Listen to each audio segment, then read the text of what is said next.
네, 오늘도 세계로 떠나보도록 하겠습니다. 월드 이코노미 시간이고요. 오늘은 IS의 경제연구소의 차영주 소장님, 한양대학교 경제금융대학의 이정환 교수님 두 분과 함께하겠습니다. 두 분 어서 오십시오. 안녕하십니까? 예, 안녕하십니까? 오늘은 퀴즈가 하나 있네요. 두 분께 질문을 드리는 퀴즈.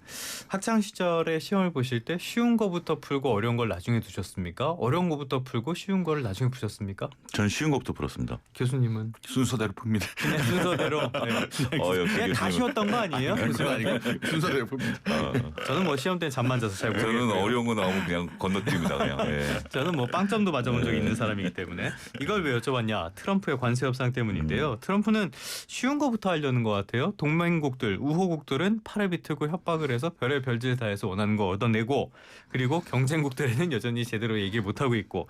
지금까지 협상 타결한 국가들 어디 있습니까?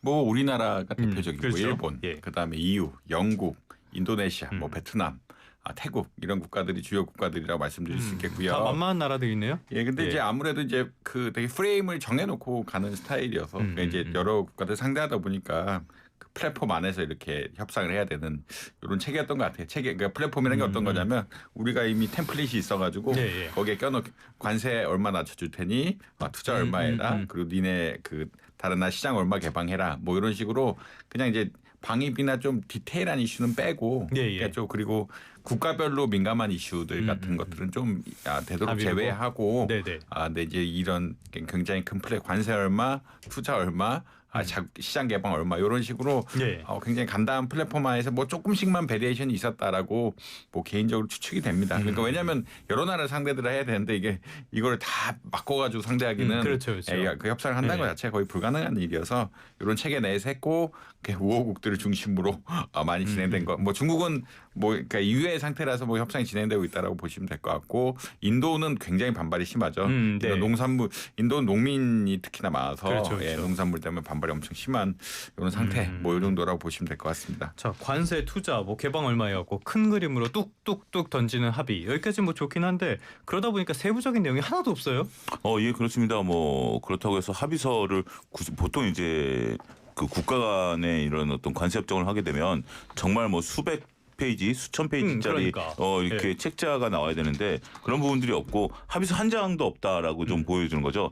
가장 황당해하는 것이 지금 저도 이제 이 소식을 보고 어제 깜짝 놀랐는데 이게 과연 누가 그냥 장난친 건가 했는데 일본과 그러니까요. 합의 내용이 이게 지금 12.5%라는 것이 지금 그러니까 우리가 이제 15% 관세 부과를 했다라고 하는 부분들에 있어서 기존의 관세에다가 추가적인 관세다라고 하면서 일본도 놀랬다라는 거 아니겠습니까? 이런 식으로 합의를 할 거면 누가 이제 합의를 해주겠어요. 이러면. 그러니까 어쨌든 합의는 한 거죠. 네. 합의는 한 건데, 그러니까 일단 일본 같은 경우 합의 과정에 있어서의 더군다나 좀 이례적이었죠. 처음에 4천억 달러를 처음에 이제 뭐 보드지라고 그럴까요? 거기에 써놨다가 그걸 5천억 달러라고 했고, 그 다음에 트럼프 대통령과 5천억 달러 합의하고 후속 회담에서 500억 달러 더 추가적으로 했고, 예. 그렇게 해서 이제 12.5% 관세 부과를 해서 기존의 2.5%에서 15%라고 했는데 이거를 기존 거에다 또 없는 거다라는 또 얘기가 있었고, 이거가 어쨌든 또 일본과의 상호 관세는 또 그렇다 치더라도 일본뿐만이 아니라 다른 나라에 대해서도 우리가 품목 관세를 또 따로 매긴다라는 거 아니겠습니까? 우리한테도 이럴 거 아니에요. 예, 이러면? 지금 뭐 그러면서 지금 뭐 다른 전체적인 나라에 대해서 의약품이라든지 반도체 이런 품목 관세를 따로 매긴다라는 거고, 예. 이뿐만이 아니라 뭐 인도라든지 다른 나라들에 대해서도 관세 부과를 다시 하겠다. 여기서 더 얹겠다. 막 지금 이런 얘기가 나오고 있기 때문에 이게 지금 끝난 거냐? 라는 부분에 있어서는 지금 뭐 어느 누구도 지금 트럼프 대통령도 끝났다라고 생각 안 하는 것 같아요. 아니 본인도 어떻게 할지 본인도 모르는 것 같긴 해요. 그러니까요. 네. 본인도 지금 이 상황에서는 저는 이제 뭐 일단 끝나고 그다음에 이제 뭐 방위비라든지 아니면 뭐 그래 품목 관세는 좀 남아 있으니까 주요한 것들은 그렇게 부분들로 봤었는데 상호 관세도 아직 안 끝났다라고 좀 봐야 될 예. 것 같습니다. 품목별 관세 이야기를 해주셨는데 그 전에 하나만 살짝 짚어보자면요. 현대차가 미국 GM과 차량 5종을 공동으로 개발하겠다. 이거는 어떤 활로를 모색하는 과정이라고 봐야 될까요? 근데 사실 미국 시장 뭐 예전에 차 소장이 말씀하셨지만 미국 시장은 밴하고 그다음 픽업 트럭. 그렇죠, 그렇죠. 시장이 한국 시장하고 좀 다르거든요. 그러니까 이제 워낙 그런 차들이 많이 팔리는 시장들이고 이게 넓다 보니까 또 오프로드도 좀 있다 보니까 그런 시장이 많은 시장이고 현대차는 그런 거에 대한 기술 개발 능력은 사실은 그런 경험이 많지 않다. 안 만들어봤으니까. 예, 이거 만들어 보지도 않고 이런 걸 주력 수출을 하는 품목이 아니어서 많지 않은 이런 측면들이 있고요. GM은 반대로 그쪽이 훨씬 그러니까 대형 트럭 아니면 밴이라든지 SUV 큰 네. 것들 픽업 트럭 이런 것들이 그 흔히 말하는 강점이 있으니까 공동 개발하겠다는 건 서로 이제 보완적으로 하겠다. 그리고 특히나 이제 전기차 기술 같은 경우에는 현대차가 또 그 우수성을 좀 보이고 있기 때문에 예. 이런 전기차로 바꾸는 것들 이런 걸 통합적으로 개발하겠다라는 그런 입장이라고 보시면 될 것 같고요. 특히나 이제 미국에서 많이 생산할 거라고 생각을 하니까 미국 시장 그리고 중남미 시장까지 접근하는 이런 방식으로 하는 것 같다라고 뭐 이해를 하고 있습니다. 뭐 이거는 나쁜 건 아니니까 이거는 어떻게 진행되는지 잘 살펴보도록 하겠고요. 어쨌건 트럼프의 이 관세 정책으로 FTA 시대는 확실히 종말을 고하는 것이 아니냐 이런 우려도 나오고 있습니다. 저는 간밤에 이 소식을 접하면서 그런 생각이 들었어요. 트럼프가 자랑하는 자신의 그 아름다운 머릿결, 뇌가 쉬어서 그렇게 된 게 아닐까 갑자기 그런 생각도 들었는데 반도체와 의약품 이 관세를 꺼내든 거 저는 아무리 봐도 이건 자해행위 이상으로는 안 보이거든요. 왜 꺼내들었다고 보십니까? 글쎄요. 그러니까 어떻게 보면 목적은 애써 이제 제가 트럼프를 대변을 하자면 예. 애쓰셔야겠습니다. 네, 많이 애쓰면 일단 뭐 지금 이제 의약품이라든지 반도체가 이제 미국에서 생산되기보다는 다른 나라에서 많이 생산이 되고 있는 거 아니겠습니까? 네. 그러면 이제 장기적으로 봤을 때 우리가 모든 것들이 이제 그전에는 이제 무역이라는 것은 비교 우위론에서 국가 비교 우위론에 있어서 자유무역을 통해서 서로가 잘 생산하는 것을 생산하는 것이 글로벌 전체적인 이제 소득의 증대를 나타내는 부분들이다라는 것들에 이제 입각해서 우리가 해왔다라면 이제는 이게 어떻게 보면 안보 문제로 이제 접근을 할 수 있다라는 부분들이 있다 보면 지금 그러다 보니까 그리고 이제 안보 문제와 그다음에 이제 고용 문제 이런 부분들을 이제 접근을 할 수가 있겠죠. 트럼프 입장에서는 반도체라든지 의약품을 해외에서 생산하게 된다라면 특히 지금 굴기를 통해서 급속도로 성장하고 있는 중국에서 생산이 이런 것들이 일어나게 된다라면 우리는 군사적인 대국이지만 이제 뭐 군사도 뭐 중국이 뭐 치골라죠 이런 상황이죠. 근데 이제 의약품이라든지 반도체를 중국에서 쥐고 흔들게 되면 우리의 이제 미래는 후손들에 대한 미래는 없을 것이다. 그러면 결국 미국에서 생산하라라는 의미일 텐데 지금 당장 의약품만 하더라도 어제 나온 리포트를 보게 된다라면 의약품은 이제 순차적으로 높이는 거예요. 15%부터 해갖고 이제 250%까지인데 당장 내년에 그 미국 사람들이 부담하는 것들이 508억 달러 정도 된답니다. 어마어마한 수치를 이제 건보료라든지 뭐 이런 것들을 부담을 해야 된다라는 거고 지금 또 간밤에 또 반도체 100% 관세 부과를 하겠다라는 거죠. 근데 지금 반도체 관세 부과를 하게 된다라면 삼성전자, 하이닉스 TSMC가 생산하는 게 주로 생산을 하는 거죠. 이들이 가져가는 것을 다 미국이 가져가는 건데 이들을 대안으로 지금 이제 애플이 또 미국에서 생산하겠다라고 선언을 하긴 했죠. 그렇지만 그렇다고 해서 애플이 미국에서 생산하는 것은 물론 애플 반도체가 있으니까 휴대폰에 들어가는 부분들은 지네가 뭐 한다 치더라도 나머지 지금 이제 GPU에 들어가는 AI에 들어가는 그러한 것들을 다 이 세계에서 이 세 회사가 만들어내는데 말씀하신 것처럼 자뻑이 될 수밖에 없다라는 거죠.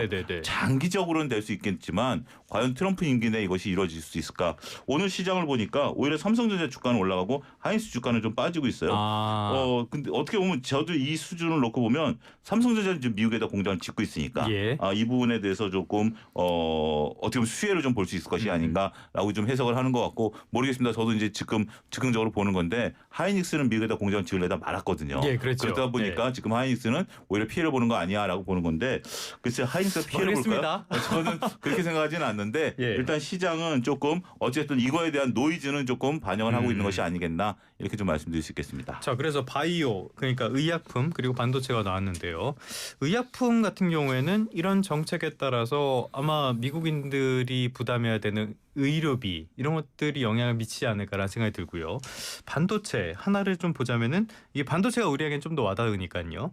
100% 관세를 부과한다. 이게 미국의 자해 행위가 되는 건 둘째치고 국내 기업들의 타격은 없을까요?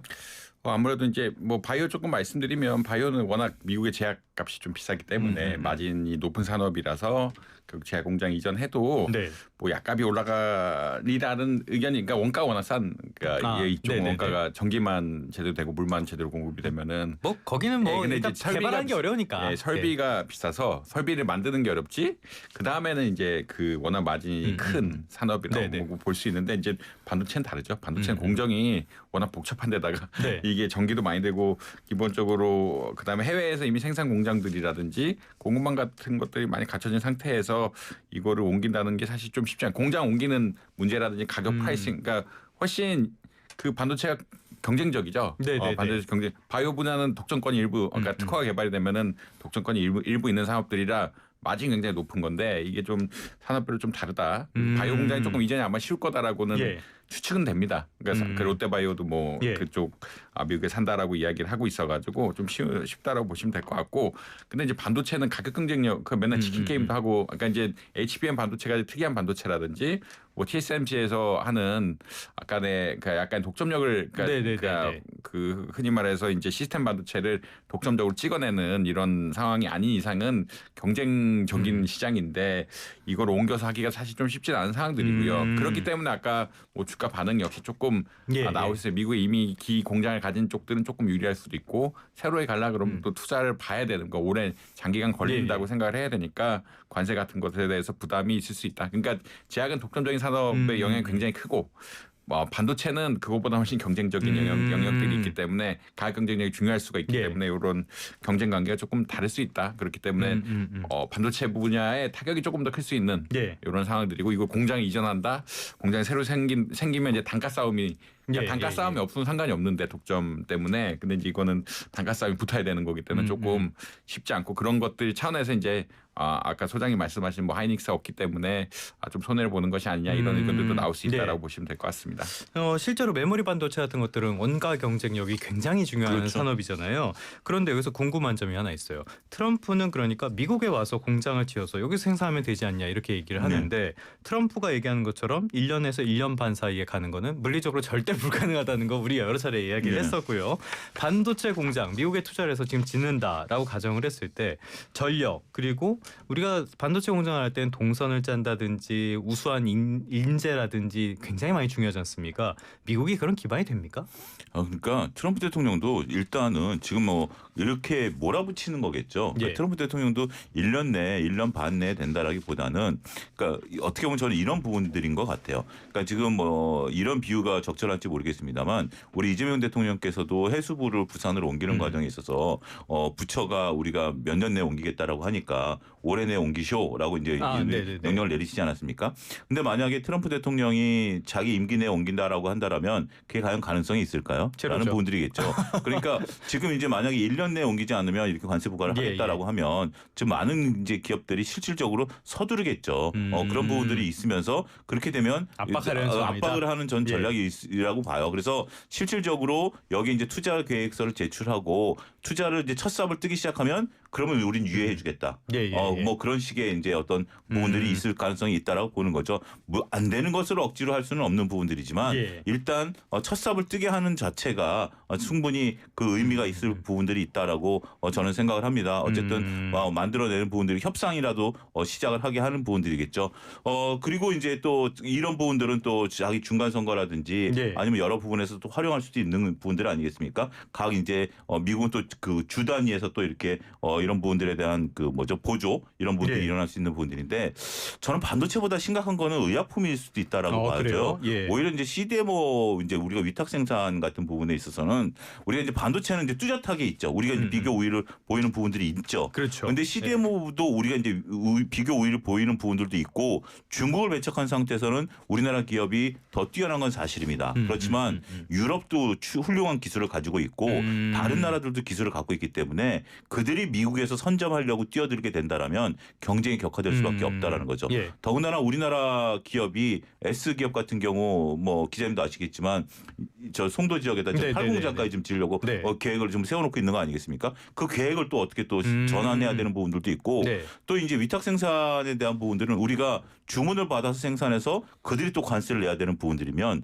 마진율이 또 줄어들 수도 있는 부분들이 그렇죠, 있는 그렇죠. 거죠. 예. 그렇기 때문에 최근에 주가가 맥을 못 추는 이유가 거기 있는 거거든요. 그래서 어쨌든 전반적으로 이 관세 저는 오늘 새벽에 잠이 깼는데 잠이 못 들었어요. 이게 앞으로 정말 네네네. 우리 산업계 전반에 있어서 이렇게 공동화도 저는 그전에 걱정을 했었습니다만 공동화뿐만이 아니라 이 관세 부과가 된 상태에서 우리의 영업이익률이 줄어들게 된다라면 과연 우리나라의 수출 경쟁력이라든지 산업 경쟁력, 주가 수준이 과연 견뎌낼 수 있을까? 이 트럼프 상태에서 좀 고민이 되지 않을까 싶습니다. 굉장히 큰 걱정을 하면서 잠까지 설치셨는데 사실 뭐 미국의 신발 공장에 간다 그래도 거기 노동자들의 수준을 봤을 때는 제대로 운영되지가 않을 거다 이런 말까지 나온 상황에서 바이오와 반도체 과연 가능성이 있는지 잘 모르겠습니다. 지금 이제 기술로 다 처리가 돼버리는 거니까. 예. 그래도 사람 손은 들어가니까요. 아무튼간에 예. 자 이렇게 돼서 트럼프의 상태는 점점 나빠지는 것 같고요. 예. 이게 우리에게도 직접 영향을 미치고 있는데 당장 우리뿐만이 아니라 미국 경제에도 지금 썩 좋은 그 조짐은 안 보이는 것 같아요. 최근에 지표 나온 걸 보니까 미국에서는 서비스업 이쪽이 굉장히 중요하잖아요. 근데 서비스업 업황 자체가 썩 좋지는 않은 것처럼 보이더라고요. 교수님 이 내용 보셨습니까? 그래서 뭐 서비스업 구매 관리자 지수라고 이야기하죠. 이 선행 지표라고 예. 생각을 하는데 뭐 50.11 50이 이제 중간인데 이제 0.7% 포인트 하락을 했다라고 보고 있어서 조금 서비스업이 안 되는 게 아니냐. 이게 사실 고용 지표와도 연관이 있는 거거든요. 예, 그러니까 이제 이 세부적인 내용을 보니까는 고용에 대한 부정적인 압력도 굉장히 커졌더라고요. 예, 저번에 이제 노동 통계에서 그 그러니까 통계국장이 예. 잘릴 정도로 이제 고용 이슈가 있었는데 저도 깜짝 놀랐어요, 예, 그것도. 그것도 깜짝 놀랄만한 이슈인데 고용 상황, 그러니까 미국은 서비스업에서 고용을 많이 하고 있고 예. 서비스에서 고용을 많이 한다는 이야기는 이쪽에 어떤 경기가 안 좋아진다는 얘기는 고용 역시 좋아지지 않을 수밖에 없다라는 그런 것과 연결이 돼 있다라고 아마 이해하시면 될 것 같아요. 그러니까 이제 이런 서비스업 차원에서 경기를 그러니까 경기 침체에 대한 우려가 있는 거고 그만큼 옛날만큼 미국의 소비 지출, 그러니까 서비스업이라는 거는 근본적으로 소비와 또 연결이 많이 되는데 소비 지출 역시 그렇게 예전만큼은 미국이 견고하게 못 하고 있는 것 같다라는 그런 양쪽의 의견, 그러니까 양쪽의 포인트, 그러니까 수요와 공급인데 결국 수요 쪽에서 못 받쳐주니까 서비스업 전망이 안 좋고 서비스업 전망이 안 좋으니까 또 고용 같은 것들 안 좋아지고 이 기반에는 이제 관세 효과, 물가를 상승시키는 관세 효과 그리고 저임금 노동자들이 많이 사라지는 그러니까 이민자들을 내쫓으면서 저임금 노동자들이 많이 사라지는 이런 효과까지 겹쳐 있다라고 아마 이해하시면 되지 않을까 생각합니다. 자, 근데 이 지표의 세부적인 내용을 보니까 일단 전반적인 흐름을 말씀을 드리자면 제조업은 원래도 조금 안 좋은 상황이었고 서비스업이 지금 약간 둔화하는 국면으로 확실히 가고 있고 고용도 타격을 받았고 그런데 물가의 상승 압력은 커지고 있다. 이거 전부 다 합치면은 스태그플레이션을 아주 강하게 시사하고 있는 거 아닙니까? 그렇죠. 지금 이제 이 스태그플레이션의 요조 중에 마지막에 말씀하신 물가가 올라간다라는 것은 이제 관세에 대한 부분들이 직격탄을 좀 낳고 있다라고 얘기를 하고 있는 거죠. 지금 뭐 사재기가 일어날 정도다라고 얘기를 할 정도로 점점점 물가가 올라갈 것이다라고 보는 거죠. 이제 관세부가 이제 그러니까 관세부가 이전에 들어왔었던 물건의 재고가 이제 소진이 되고 있는 상태고 본격적으로 이제 관세가 부과된 물건들에 대해서 이런 것들이 일어나게 된다라면 경기 침체가 올 수밖에 없는 그런 경기 침체라기보다는 그저 스태그플레이션이 경기 침체를 의미하는 일종의 신호이니까 이제 그런 것들이 일어날 수 있다라고 보면 미국에 의해 이제 원성이 더 커질 수밖에 없다라고 말씀드릴 수 있겠죠.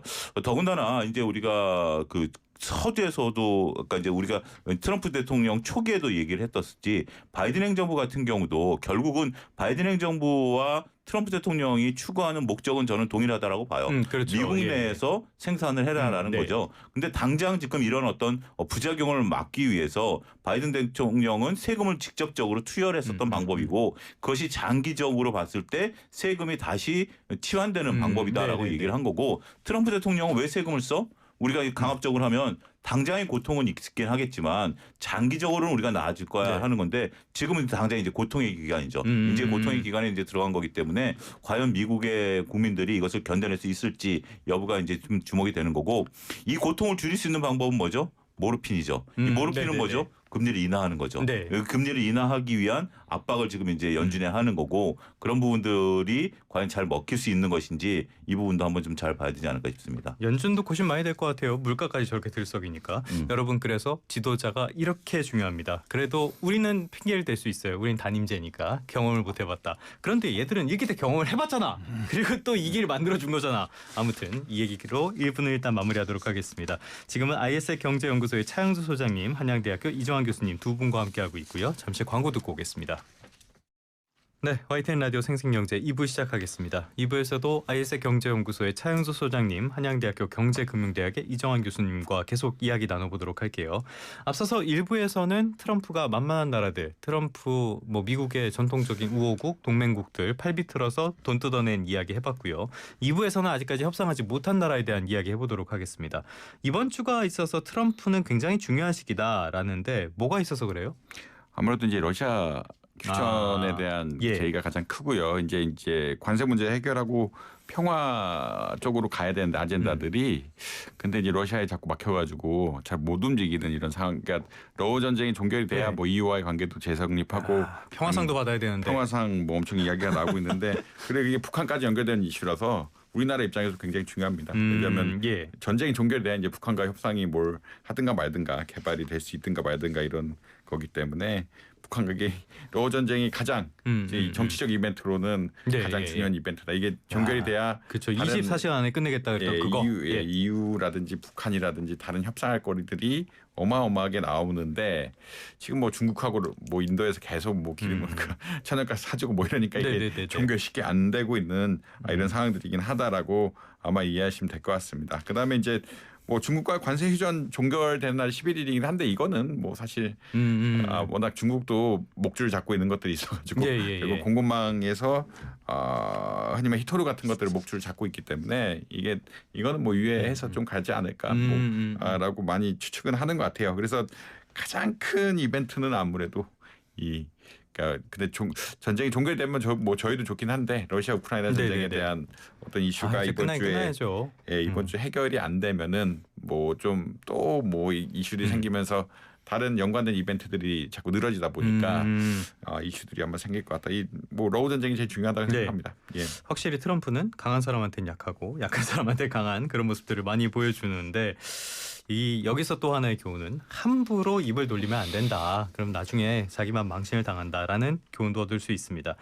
그런데 이 애꿎은 인도에도 좀 불똥이 튀는 것 같아요. 앞서도 교수님께서 살짝 언급을 해주셨지만은 인도하면은 미국이랑도 가깝고 러시아와도 가깝고 이런 나라로 꼽히잖아요. 그런데 지금은 모디 총리와도 대립각이 섰다 이런 평가가 나오더라고요. 왜입니까?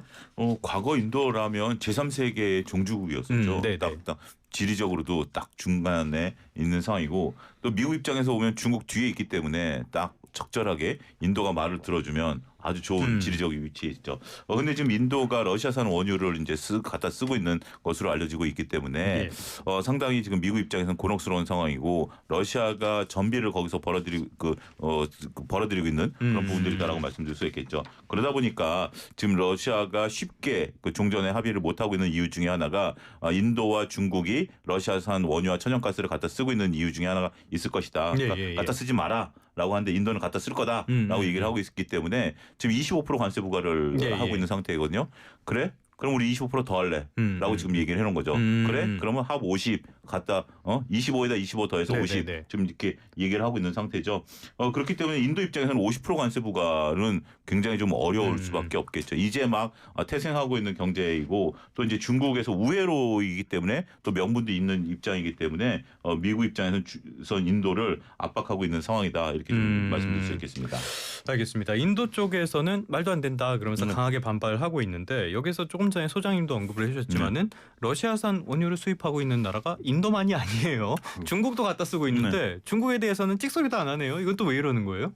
얘기하기 어려운 상황이라서 워낙 이 히토류 이슈가 커서 지금 히토류 때문에 다 이제 공급망 그러니까 미국의 공급망 전략이 지금 히토류 때문에 사실은 어떻게 보면 붕괴되어 있는 이런 상황이라서 이슈를 해결하지 못할 거고 앞으로도 해결하지 못할 거라는 의견들이 더 많습니다. 그게 이제 그 의견의 근거에는 희토류 중에 더 희소한 애들 중희토류라고 이야기하는데 중희토류는 중국의 의존도가 더 높아가지고 그리고 특히나 이제 중희토류 같은 거를 뭐 빼면은 이제 철강이라든지 이제 부산물들이 나오는데 부산물을 받쳐줄 산업 기반도 있어야 되는데 그런 걸 할 나라도 없다. 그래서 최근 보고서들 보면은 그 중희토류에 대한 의존성이 그러니까 지금 아무리 막으려고 해도 경희토류, 그러니까 리튬 같은 것들은 좀 편제해 있는데 그러니까 근데 이제 더 무거운 것들은 도저히 가능성이 없고 이것들이 중국에 더 의존을 할 거다라는 의견들이 계속 나오고 있습니다. 오히려 이제 중국에 대한 의존도가 커질 수밖에 없는 상황에서 맞불로 막 붙이기가 지금 쉽지는 않은 상황이에요. 이게 거의 쉽지 않다. 그리고 중국은 석유가 부족합니다. 석탄은 엄청 많고 원자력도 괜찮고 재생에너지 요새 엄청 늘고 댐도 많이 짓고 해서 다 좋은데 석유가 좀 부족해요. 근데 저는 이 석유를 메꾸지 않으면은 그 전쟁을 그러니까 이제 운반할 때는 또 많이 쓸 수가 없고 그리고 군사용을 비축을 해놔야 되는데 석유에 대한 수요가 또 뭐 그 러시아에 있을 수밖에 없다. 그 사우디에서 수입하는 건 좀 어렵고 뭐 이런 상황들이 겹쳐 있으면서 이런 그 결국 러시아의 의존도가 있을 수밖에 없다. 뭐 중국 입장에서는 석유가 그러니까 모든 에너지 자원 중에서 석유가 가장 귀한 자산이다. 아마 이렇게 이해하시면 될 것 같습니다. 그러니까 중국은 필요한 거고 미국은 직소에도 못하고 있는 거고 참 좀 건들지 말든지 어떻게 보면 근데 중국은 지금 이제 중국과의 협상은 본격적으로 좀 하고 있지는 않은 거죠. 그러니까 이제 다른 나라를 한 다음에 패키지로 중국은 할 가능성이 있어요. 그러니까 지난번에 중국은 또 90일 유예를 또 스톡홀름에서 주지 않았습니까? 그렇기 때문에 중국은 지금 이제 개별적으로 하기보다는 교수님 말씀하신 것처럼 히토리 문제도 있고 미국 입장에서도 지금 쉽게 깔짝 표현이 같은데 조금씩 건드리는 것보다는 한꺼번에 이제 확 그러니까 다른 나라들은 이제 딱 건드리고 그 기자님 말씀하신 것처럼 쉬운 나라들 먼저 툭툭툭 건드려 놓고 중국은 한꺼번에 패키지로 확 할 가능성도 현재로서는 배제할 수 없다고 봐야 되겠죠. 근데 이렇게까지 약점을 다 노출해 놨는데 그게 쉽게 될까요? 그러니까 그게 이제 서로 간에 저는 이제 그런 부분들인 것 같아요. 저는 그 만화가 딱 떠오르는데요. 황새가 개구리를 잡아먹는 거죠. 황새가 개구리를 딱 잡아먹는데 개구리가 황새 목을 확 잡은 거죠. 그러니까 이제 서로 간에 황새가 입을 벌리고 개구리가 그렇다고 손을 안 놓으면 황새도 죽는 거고 황새가 개구리를 물고 있으면 둘 다 죽는 건데 지금 이제 중국 입장에서 보면 어떻게 보면 황새는 이제 미국이고 중국은 개구리인데 황새 목을 확 잡고 있는 상황이기 때문에 참 아이러니다라고 말씀드리죠. 참 G2의 수준이 둘 다 좀 독인 객인이라 참 수준들이 참 그렇습니다. 아무튼간에 또 하나 나라 살펴보도록 할까요? 지금 브라질, 지금 미국에서 상호 관세를 가장 세게 매긴 나라가 브라질이잖아요. 그런데 그 이유가 브라질의 어떤 정치적인 이슈란 말이에요. 요거 계속 갈까요? 어떻게 보십니까? 그러니까 이게 정치적인 이슈이기 때문에 경제적인 이슈가 아니라서 또 교역 관계 그러니까 이제 뭐 물론 이제 브라질이 미국에 대해서 무역 흑자를 내고 있긴 한데 근데 이제 전체적으로 봤을 때 또 미국의 비중이 또 어마어마하게 높은 수준은 아니라서 그러니까 브라질이란 국가 자체가 또 아무래도 뭐랄까 흔히 말하는 그러니까 원자재 같은 것들 많이 팔죠. 그러니까 이제 1차 생산물들은 많이 팔고 이런 나라들이기 때문에 이게 좀 다른 것 같아요. 그러니까 일반적으로 이제 중요성이 매우 높다라고 하면 당연히 브라질에서 깔고 들어가면서 협상을 해야 되는데 그 정도 상황은 아닌 것 같다. 그러니까 이제 뭐 브라질이 가지고 있는 무역 흑자 중에서 미국이 차지하는 비중이 한 10% 돼요. 그렇게 큰 그래요? 그러니까 무역 흑자 중에서 이제 미국이 차지하는 비중이 그렇게 높지 않은 걸로 알고 있어서 그러니까 이제 버티고 그리고 이게 정치적 이슈다 보니까 그게 그러니까 인도도 안 되는 게 정치적 이슈 때문에 그런 거예요. 농민들을 표를 날리는 이런 정책을 할 수가 없다. 브라질도 이게 다른 정권 그러니까 사실은 이제 국가의 정치적인 이슈에 대해서 관세로 개입한다 이런 것에 대해서 쉽게 응해버리면 정치적 입지가 날아가 이게 경제적 이슈만 있으면 사실 차라리 쉬운데 안보 관계 깊고 이런 해결해야 되고 이런 이슈라면 차라리 쉬운데 이게 정치적 이슈가 있어서 생각보다는 쉽지 그러니까 이제 이거 잘못하면은 정권이 날아가는 그 정도 수준이기 때문에 쉽지 않을 수도 있다라고 생각을 하고 있습니다. 왜 남의 나라 사법까지 건드려가지고 그 나라에서 쿠데타를 시도했던 이것까지 옹호를 왜 해주는지 참 우파라면 다 자기 편으로 보이는지 아무튼 이상한 사람입니다. 자 지금 브라질에 대한 이야기를 했었는데 브라질은 대표적인 자원 의존형 경제를 가진 나라이기도 하고요. 원래 중국과는 관계가 꽤 좋지 않았습니까? 그래서 지금 미국과의 관계가 악화하니까 중국이 여기에 계속 끼어들려고 하는 것 같아요. 중국이 브라질산 원두를 사들인다고요. 예, 그렇습니다. 뭐 브라질 우리가 이제 뭐 그런 책도 있습니다. 브라질에 비가 내리면 뭐 땡땡땡 주식을 사라. 라는 책 제목도 있어요. 예. 그게 이제 커피와 관련된 이제 그런 주식 건데 브라질이 이제 그런 부분들이 있고 또 이제 중국이 이제 브라질에 대해서 공을 많이 들이는 것 같아요. 우리나라도 이제 브라질에 이민가 계시고 이제 우리 이민 사회도 브라질에 꽤 뿌리를 내린 것으로 좀 알려지고 있는데 아무래도 중국이 제가 보이지 않게 지금 아프리카뿐만이 아니라 남미 쪽에 특히 남미에서 브라질에 상당히 공을 좀 많이 들이고 있고 또 브릭스 국가이지 않았습니까? 그러다 보니까 여기에 이제 또 위안화 결제에 대한 부분들도 또 하려고 하는 부분들도 있기 때문에 오히려 미국이 틈만 보이면 중국이 파고들려고 하는 것 같아요.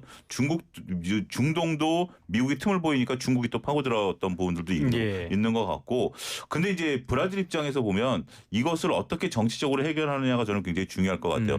이제 트럼프 대통령이 또 얘기하고 있는 것 중에 하나가 위안화 결제를 하는 국가들에 대해서 또 압박을 하겠다라는 부분도 있는 거 아니겠습니까? 근데 중국은 브라질에 대해서 이런 부분을 하면서 또 분명 위안화 결제에 대한 부분들도 걸고 넘어질 가능성도 현재로서는 배제할 수 없는 거 아니겠습니까? 근데 어쨌든 이 부분에 있어서 대량으로 이제 사들임으로써 브라질 경제를 조금 살리겠다라는 부분들도 있긴 하겠습니다만 이유 없이 뭐 이런 특혜를 베풀지는 않겠죠.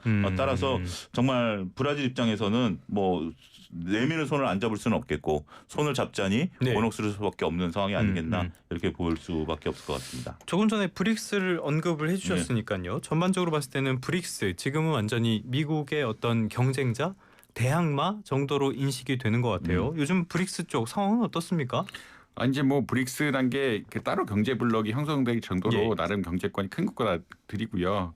그리고 이제 브라질, 중국, 러시아 같은 국가들은 이제 원자재, 그러니까 흔히 말하는 1차 자원들이 충분한 꽤나 이제 중요한 나라들이기 때문에 조금 다른 나라들하고는 입장이 다르지 않습니까? 그러니까 이제 경제적으로 작은 나라들이 이제 수출을 많이 해야 되고 이런 것들하고 이런 상황들은 좀 분명히 다르다라고 아마 이해를 하시면 될 것 같습니다. 그래서 브라질도 잘 안 되고 러시아도 잘 안 되고 인도도 안 되고 중국도 안 되고 남아프리카 공화국은 됐나요? 남아프리카 공화국 됐는지 안 모르겠는데 남아프리카 공화국 근데 이제 규모가 이제 덩치가 다르다 보니까 그렇죠. 이 체급이란 게 있는데 결국은 체급 차원에서 이 네 나라들은 아무래도 이 미국과 할 수 있는 그런 경제 관계도 있고 그다음에 정치적인 이해관계도 되게 또 많이 얽혀 있죠. 그러니까 이 나라들이 뭘 미국의 굴종적인 어떤 협상을 했을 때 정치적인 파급 효과 역시 만만치 않. 푸틴 대통령, 그다음에 모디 총리, 그다음에 시진핑 주석. 안 그래도 지금 시진핑 주석은 좀 흔들리네 만에 뭐 그런 얘기가 나오니까. 룰라 대통령이 다 이게 여기서 협상 잘못하면은 흔히 말하는 경제적인 이슈뿐만 아니라 본인의 정치적인 이슈가 다 걸려 있기 때문에 이게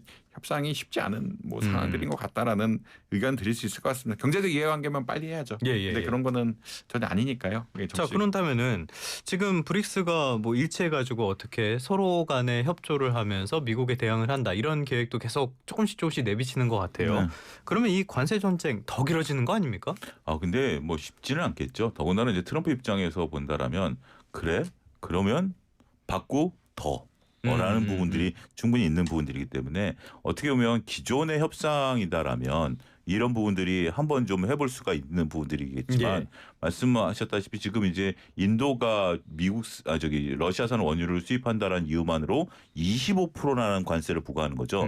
평상시 25% 관세는 우리가 상상할 수 없는 숫자죠. 뭐 하지 말자는 거죠. 뭐. 상상할 수도 없는 숫자임에도 불구하고 더군다나 그리고 미국 사람들이 자신들이 먹는 약, 자신들이 쓰는 반도체에 대해서도 100%, 200% 관세 부과를 하겠다라는 거기 때문에 쉽지는 않을 것이다라고 말씀드릴 수 있겠고 또 더군다나 미국의 이제 트럼프 대통령의 지금 지지율이 저희가 앞서도 잠깐 쉬는 시간에 얘기를 했습니다만 쉽게 떨어지지 않는 상태에서 위대한 미국을 세운다라는 그러한 지지율을 바탕으로 하고 있는 상황이고 이기 때문에 쉽지는 않을 것이다라고 저는 개인적으로 그렇게 생각을 합니다. 지지율 최근에는 30% 후반대 정도로 나오고 있죠. 저는 처음에 이거 봤을 때는 소수점이 3점 몇 %를 잘못 찍은 거 아닌가라고 생각을 했는데 확실히 한쪽이 그렇게 급격하게 무너지는 일은 잘 없는 것 같습니다. 내년 중간 선거까지는 계속 비슷하게 간다고 봐야겠죠. 알겠습니다. 지금까지 ISET 경제연구소의 차영두 소장, 한양대학교 경제금융대학의 이정환 교수 두 분과 함께했습니다. 오늘 말씀 잘 들었습니다. 감사합니다. 감사합니다.